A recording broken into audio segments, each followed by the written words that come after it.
آج کوئی رپورٹ دینی تھی گندم کے حوالے سے، خیر وہ تو ابھی تک خبر نہیں آئی۔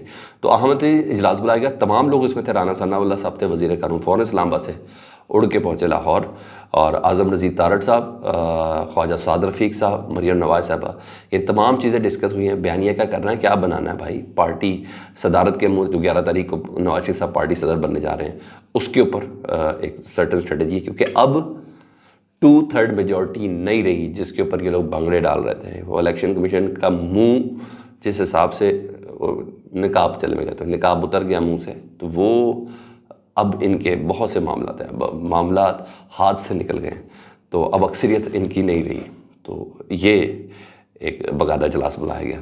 دوسری طرف دلچسپ تبدیلی ہے جی، اور بڑی زبردست قسم کی تبدیلی ہے۔ قومی اسمبلی سے اپوزیشن چیمبر ہے قومی اسمبلی میں، پارلیمنٹ میں، وہ پاکستان تحریک انصاف کے لوگوں سے نا، عمر ایوب صاحب، بیرسٹر گوہر صاحب چیئرمین جنرل سیکرٹری ہو گئے، اسد کیسر صاحب، رؤف حسن وغیرہ سے امریکی سفیر ڈونلڈ بلوم ملاقات کے لیے پہنچ گئے۔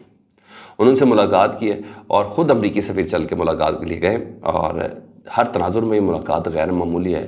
حکومتی کیمپ بہت پریشان ہے، وہ اپنے آپ کو انسیکیور فیل کر رہے ہیں کہ نہ جانے کون سی کوئی چیز ہی نہ طے ہو جائے اور کیا ہو جائے۔ پاکستان تحریک انصاف کے جنرل سیکرٹری عمر ایوب صاحب نے ضرور کہا ہے، انہوں نے کہا دفتر خارجہ نے ہمیں بتایا تھا کہ امریکی سفیر ہم سے ملاقات کرنا چاہتے ہیں، اور انہوں نے ہمیں کہا تھا، اور یہ ملاقات ڈیسائیڈ کرائی تھی، بہرحال یہ ملاقات اہم ہے، ٹھیک ہے جی۔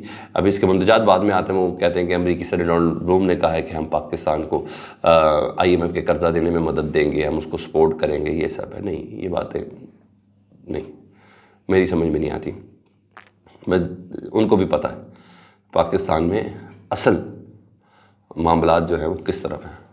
لیٹس سی، دیکھیں کیا ہوتا ہے، کیونکہ اس سے زیادہ کیا سرائی ہمیں کرنی بھی نہیں چاہیے۔ ادھر پبلک اکاؤنٹس کمیٹی کے معاملے میں پاکستان تحریک انصاف کے اندر معاملہ چل رہا ہے، اور یہ معاملہ شیر افضل مروت صاحب کا، آپ کو پتہ ہے فیصلہ عمران خان صاحب کی بنائی گئی کمیٹی نے کیا کہ شیر افضل مروت صاحب پبلک اکاؤنٹس کمیٹی کے چیئرمین نہیں بنیں گے، ان کی جگہ شیخ وقاص اکرم کو پبلک اکاؤنٹس کمیٹی کا چیئرمین نامزد کیا، اور کل منگل کا دن ہے، عمران خان صاحب سے سیاسی لوگوں کی ملاقات ہے، تو عمران خان صاحب اس کی فائنل لوڈنگ دیں گے۔ تو اس پہ شیر افضل مروت صاحب نے رد عمل دیا، وہ کہتے ہیں کہ عوام کو بتانا چاہتا ہوں کہ عمران خان نے پبلک اکاؤنٹس کمیٹی کے فیصلے کو سیاسی کمیٹی کو فیصلہ کرنے یا ان کو ووٹنگ کرنے کے لیے ریفر نہیں کیا تھا، اور نہ ہی اب تک اپنا فیصلہ میرے ریگارڈنگ تبدیل کیا ہے، میں ہی ہوں ابھی تک عمران خان صاحب کی طرف سے۔ میں کل ان سے ملاقات کروں گا اور ان کے نام پر ہونے والے فراڈ سے انہیں آگاہ کروں گا۔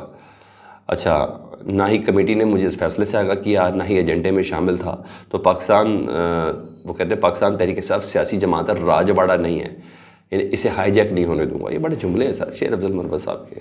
ان کا کل کوارڈینیٹر ٹویٹ کر رہا تھا کہ پاکستان تحریک انصاف کی جو قیادت کے لوگ جو ہیں ISI اور ملٹری انٹیلیجنس سے ملے ہیں، وہی افسران نے ساری گیم ڈیسائیڈ کی ہوئی ہے کہ کل کدھر کس جگہ پہ احتجاج کرنا ہے، نہیں کرنا، ریڈ لائن کون سی ہے، ہاٹ لائن کون سی ہے، ان تمام چیزوں سے متعلق آج شیر افضل مروت صاحب یہ بات کریں، کل ان کا کوارڈینیٹر کہہ رہا تھا، آج یہ بھی بات کریں، تو یہ باتیں اگنوریبل نہیں ہیں۔ لیٹس سی، دیکھیں کل عمران خان صاحب اس سلسلے میں کیا فیصلہ دیتے ہیں ان سے ملاقات کے بعد۔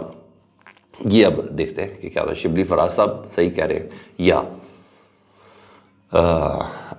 شیر افضل مروت صاحب صحیح کہہ رہے ہیں، شبلی فراز صاحب کے سپرد کیا تھا، انہوں نے ایک کمیٹی بنائی تھی۔ بہرحال لیٹس سی، دیکھیں کیا ہوتا ہے۔ علی امین گنڈا پور صاحب اور ان کی ملاقات ہوئی ہے جی، اب وزیر اعلیٰ وہ ہر جگہ جا سکتے ہیں، بشرا بی بی سے سب جیل بنی گالہ میں، اور خیریت ان کی دریافت کی ہے۔ یہ ملاقات بھی ہر لحاظ سے بہت اہم ہے، کیونکہ عمران خان کی مذاکراتی کمیٹی کے یہ ایک اہم ترین ممبر ہیں، اور علی امین گنڈا پور نے پارلیمنٹرین کے اجلاس، میں نے 3 دن پہلے آپ کو بتا تھا کہ سب کو فون کر کے کہا تھا کہ بروز پیر تمام ہو، جتنے بھی MNAs ہیں، جتنے بھی ملک بھر کے MPs ہیں، چاہے کسی بھی صوبے سے، ان تمام کو اسلام آباد بلایا تھا جی۔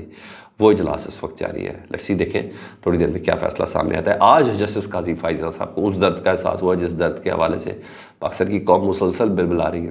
خیر وہ تو احساس صبح سے جسٹس منصور علی شاہ صاحب اور جسٹس اطہر من اللہ بھی دلا رہے ہیں، لیکن انہیں تمام چیزیں سامنے، تو آج انہوں نے اپنا غصہ بھی نکالا ہے، کیونکہ وہ تو ایک مائنڈ سیٹ کر کے بیٹھے تھے، انہوں نے اس پہ فیصلہ بھی دیا ہوا تھا فیض آباد دھرنا کمیشن کے حوالے سے۔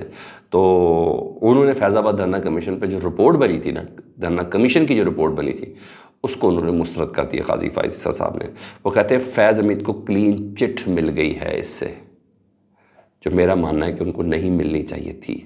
انہیں کہا لگتا ہے یہ جو کمیشن بنایا تھا گورنمنٹ نے، اس کا ایک ہی مقصد تھا کہ بس فیض حمید کو تمام الزامات سے ایگزٹ دینا ہے، مطلب حکومت جو فیض حمید صاحب کے خلاف بیانیاں بناتی رہی تھی، وہی انہیں بچاتی بھی رہی ہے جناب۔ انہوں نے کہا ایسے ہی ہوا نا، ہاتھی کے دانت دکھانے کے اور کھانے کے اور. بہرحال ان کو اب انہوں نے کہا کہ بلایا کیوں نہیں فیض حمید صاحب کو؟ انہوں نے کہا جی ہم نے ایک بار بلایا تھا، انہوں نے لکھ کے سوال کے جواب دے دیا. کیوں؟ یہ کیسا کمیشن تھا جنہوں نے فیض حمید کو نہیں بلایا؟ ابصار عالم صاحب کہہ رہے ہیں مجھ سے انہوں نے رابطہ کیا تھا، تو بھائی انہوں نے کہا ابصار عالم کے آمنے سامنے بٹھا دیتے، سامنے بٹھا دیتے. بہرحال آج اٹارنی جنرل صاحب کی کلاس لی، اٹارنی جنرل کے لیے پوری حکومت کی بڑی کلاس لی قاضی فائز صاحب سامنے. انہوں نے یہاں تک کہا، انہوں نے کہا اگر اس فیصلے پہ فیض آباد دھرنا کمیشن، فیصل آباد دھرنا کی جو ہم نے کیس کی سماعت کی تھی، اگر اس کیس کے فیصلے پر عمل ہو جاتا تو ثانیہ 9 مئی بھی نہیں ہوتا. اور یہ بھی بڑی بات ہے، یہ بھی بڑی بات ہے کہ ثانیہ 9 مئی ہی نہ ہوتا، ثانیہ 9 مئی ہی نہ ہوتا اگر فیض آباد دھرنا کمیشن کے جو ملوث افراد ہیں ان کے خلاف کارروائی ہو جاتی. انہوں نے کہا چلو یار کچھ نہیں تو تحریک لبیک والوں کو بلا لیتے، انہیں سے پوچھ لیتے. اور کمال ہو گیا آج اس سماعت میں. فیڈ بیک سے متعلق ضرور آگاہ کریں، اپنا بہت خیال رکھیں. اللہم صلی علی محمد و آل محمد.